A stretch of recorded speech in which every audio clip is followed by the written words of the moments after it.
Luxury resorts, private islands, and five-star cruises, these trips promise escape and comfort.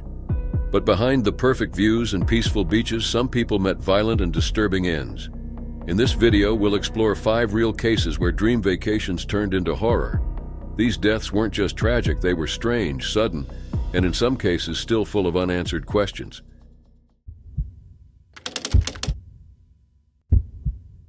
It was August 12, 2014 in Nusa Dua, Bali. At the high-end St. Regis Resort, 62-year-old Sheila Van Wees Mack was on vacation with her daughter, 18-year-old Heather Mack. Sheila, a well-known figure in Chicago's elite social circles, was the widow of jazz composer James L. Mack. Their trip was meant to be a chance to reconnect. Instead, it ended in a shocking case involving 2 young Americans overseas. Heather, who was pregnant, wasn't alone. She had secretly used her mother's credit card to fly out her boyfriend, 21-year-old Tommy Schaefer. Sheila had strongly opposed their relationship and had tried for months to separate them. She even sold her home and moved to a new area in Chicago in an effort to distance Heather from Tommy.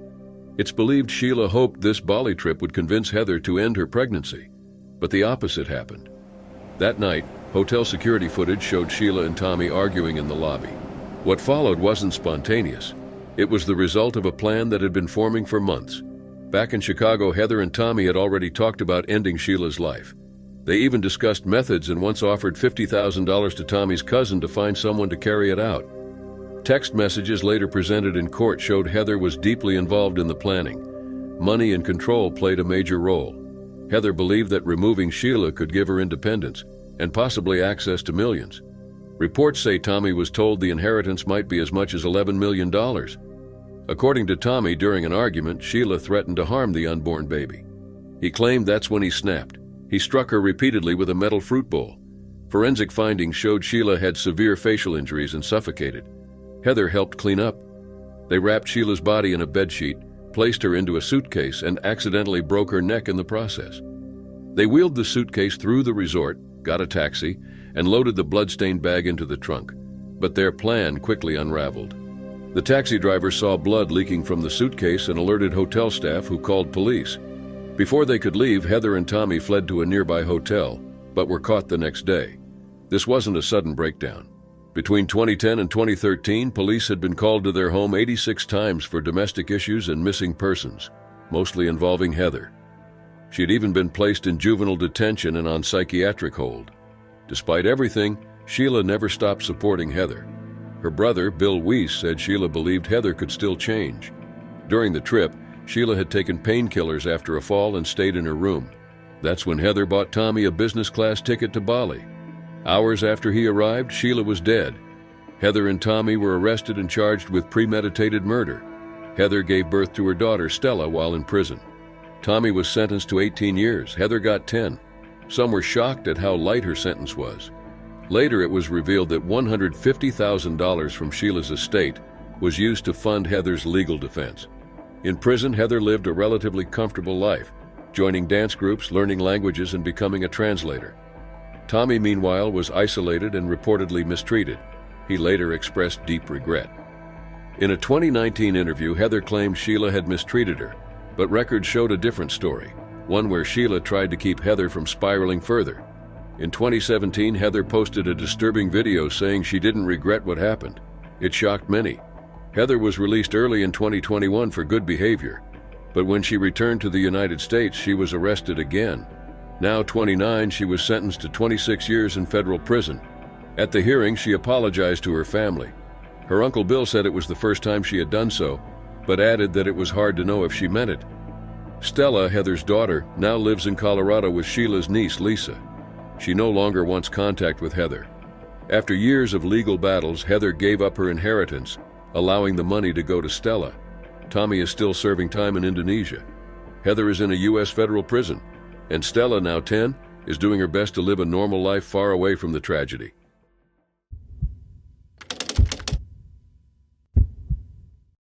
It was May 30th, 2025, deep in the remote wilderness of northern Namibia.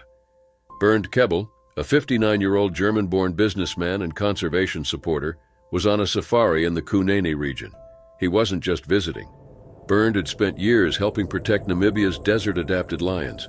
He donated large amounts of money to conservation projects and even helped provide vehicles for researchers working in the area. He was joined by his wife, 57-year-old Connie Keble, and a group of close friends, including 6 children. They traveled in 3 four-wheel drive vehicles with rooftop tents, typical for desert camping. They had stopped near the Honib Skeleton Coast Camp, one of the few places where desert lions still survive. That night, the desert was silent and pitch dark.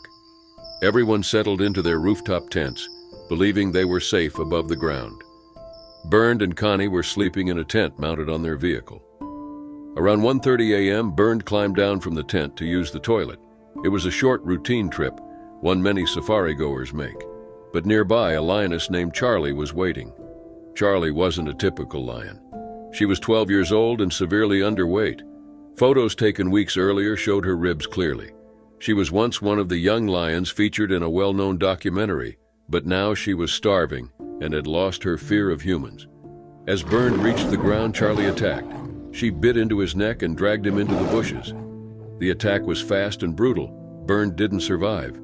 Connie woke to strange sounds, then heard her husband's voice and the lion's growl. When she looked outside, she saw the lioness had taken Bernd. Without hesitation, she climbed down, grabbed a metal pole from the vehicle, and ran toward Charlie. She began hitting the lioness repeatedly while screaming. At one point, she even grabbed Charlie's leather tracking collar and tried to pull it off. A second camper arrived and struck the lioness with a torch. Finally, Charlie backed off and disappeared into the darkness, but it was already too late. Bernd had died almost instantly from his injuries. The group stayed close together, trying to process what had just happened, but the danger hadn't passed. Charlie returned, circling the camp and pretending to charge from different directions. The group was forced to stay inside their vehicles for safety. The next night, Charlie approached another nearby camp. She tore into a tent, biting and clawing at it. Footage later showed the damage. She had become too dangerous. Namibia's Ministry of Environment and Tourism launched an investigation. They concluded Charlie had lost her fear of people. On June 1st, just 2 days later, officials found her resting under a bush and ended her life. Connie later spoke publicly and shared that they had come to terms with what had happened. She expressed that they never wanted Charlie to die, and that the incident occurred in a place both she and Bernd had cherished. Locals were stunned by Connie's bravery. Some even described her actions as heroic. A local tour guide who knew the couple well remarked that few people could face a lioness and survive, but Connie did. Experts say only around 60 desert-adapted lions remain in the Kunini region and about 800 across all of Namibia. They live in harsh environments and rely on prey for hydration. But as human development spreads, lions face shrinking territory and increasing conflict. Bernd had spent years trying to protect them. He supported the Desert Lion Project and helped researchers like Dr. Philip Flip Stander. One male lion was even named Keble after him, though it was later put down due to safety concerns. Bernd also owned the Off-Road Center in Windhoek, a company that supplied safari gear. His children, Dieter and Heidi, who lived in South Africa, returned to Namibia to be with their mother after the tragedy. Police confirmed Bernd's death, noting that campers tried to help, but the attack was too sudden. The ministry also confirmed the incident and continued their investigation. Both conservationists and wildlife experts mourned the loss of Bernd and Charlie. One expert summed it up: the loss of a person, a lioness, and a part of Namibia's wilderness left a deep impact.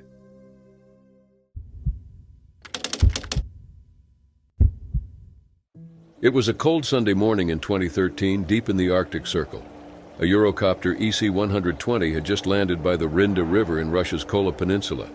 This remote area is known for being one of the world's most exclusive salmon fishing spots, where wealthy tourists pay thousands for a private, peaceful experience.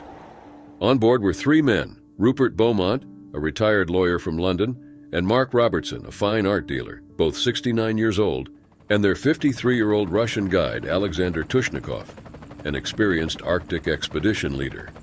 They had flown from England for what was described as the ultimate fishing trip, but the moment they stepped out of the helicopter, everything went wrong. The Eurocopter was chosen for its safety and reliability, especially compared to older Russian aircraft. June marked peak fishing season, when the rivers were finally accessible after months of ice.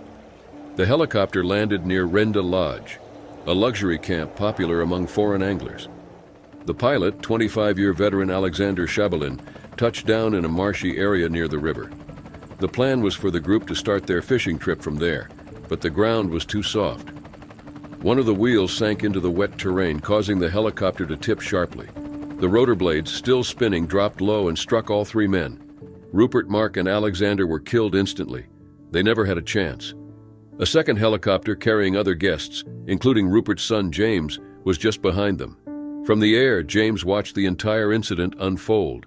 He saw the helicopter tip and witnessed his father lose his life. The crash site was chaotic. Photos showed the helicopter on its side, its rotors shattered. Investigators said the soft ground likely caused the tilt. The pilot survived with minor injuries and made a distress call shortly after, but it was already too late for the others. At first, there was speculation about possible mechanical failure or bad weather, but attention quickly turned to possible human error. Russia's investigative committee launched a full investigation, looking into whether the pilot made a mistake during landing or takeoff. Reports later surfaced that the pilot may have given misleading statements about what had happened. A criminal case was opened, and the pilot was being investigated for breaking air safety rules that led to multiple deaths. If found responsible, he could face up to 10 years in prison. Russia's aviation agency confirmed the helicopter tipped after landing, and one report claimed it struck the victims while trying to take off. Experts pointed to the possibility that the landing spot was too unstable despite the crew's experience. Rupert Beaumont wasn't just any tourist. He was a senior partner at Slaughter and May, one of London's most respected law firms. He had worked on major cases, including the fallout of the Barings Bank scandal in the 1990s. Friends described him as sharp, kind, and warm, a man who loved fishing, golf, and bridge. Mark Robertson, his friend, was a fine art dealer. Not much is known about his personal life, but his family shared their grief through the Foreign Office. Their guide, Alexander Tushnikov, was respected in the fishing community and had worked with international tourists for years. All three died instantly. News of the tragedy spread quickly. The British Foreign Office confirmed the deaths and issued condolences. Families asked for privacy. Rupert's wife, Susie, who was in Australia at the time, returned to the United Kingdom before heading to Russia to be with their son James.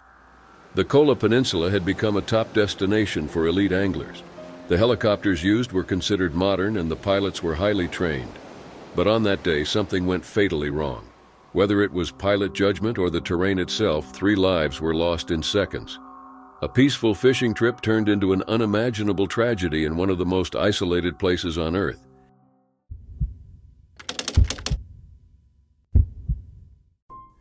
It was July 25, 2017. The Emerald Princess, a luxury cruise ship, was sailing through the calm waters of Alaska. On board were Kenneth and Christy Manzanares, along with their 3 daughters and extended family. They had just left Seattle to celebrate the couple's 18th wedding anniversary. From the outside, everything looked peaceful, but inside cabin D-726, something terrible was happening. Christy, 39, was a caring mother, described by friends and family as kind and full of life. This trip was meant to be a special time together. But on the second night, things took a dark turn. That evening, Kenneth and Christy were in the cabin with 2 of their daughters. Tension had been building, and Christy confronted Kenneth about his behavior. She told him she wanted a divorce, and that he should get off the ship at the next stop in Juneau and go back home to Utah. Court documents say that's when things spiraled. Kenneth told the girls to go to the next cabin with family. Moments later, they heard their mother scream. They ran to the door, but Kenneth blocked them. The girls rushed to the shared balcony and looked through the glass. They saw Kenneth on top of Christy, hitting her repeatedly. She tried to fight back, but he didn't stop. He paused when he saw blood, then hit her again. Christy's brother arrived soon after and stopped Kenneth from dragging her toward the balcony. Kenneth had reportedly tried to throw her overboard. Her brother pulled her back into the room. Security and medical staff were called. They tried to save Christy, but it was too late. She was pronounced dead soon after. The cause of death was blunt force trauma to her head and face. The scene was described in court records as extremely disturbing. Kenneth was covered in blood and was arrested the next day when the ship docked. He remained in custody from then on. The most painful part was that 2 of their daughters witnessed it. Though not in the room during the attack, they saw what followed. One passenger remembered a girl running down the hallway, screaming for help after seeing her parents fight. Kenneth first pleaded not guilty, but later admitted guilt in a plea deal. He claimed Christie had laughed at him and wouldn't stop, which made him snap. He said he didn't remember what happened after seeing the blood. The event shocked everyone on board. Some even thought it was part of that night's planned mystery play. But it wasn't a show, it was real. During court hearings, Kenneth's lawyers asked for a lighter sentence. They said he had brain issues from years of contact sports, untreated bipolar disorder, and had mixed medications with alcohol. They argued that this mix caused an episode of uncharacteristic behavior. But prosecutors pointed to past incidents of anger, including times when he had damaged property or restrained Christie. Judge Timothy Burgess reviewed the case and found the defense's arguments weak. He described the act as violent and tragic, especially because it happened in front of their children. Kenneth was sentenced to 30 years in federal prison, plus 5 years of supervised release with no chance of parole. Months later, Kenneth was found unresponsive in his jail cell in Juneau. Emergency teams tried to revive him, but he was pronounced dead. He was 43 years old. No foul play was suspected and the cause of death wasn't made public. At the time, he had not yet been transferred to a federal prison. The Emerald Princess continued its voyages. Cabin D-726 was cleaned and used again. But for Christie's family, especially her daughters, life would never be the same. They lost both parents that night, one to death and the other to a courtroom and a jail cell. And the memories of what they saw on that cruise will stay with them forever.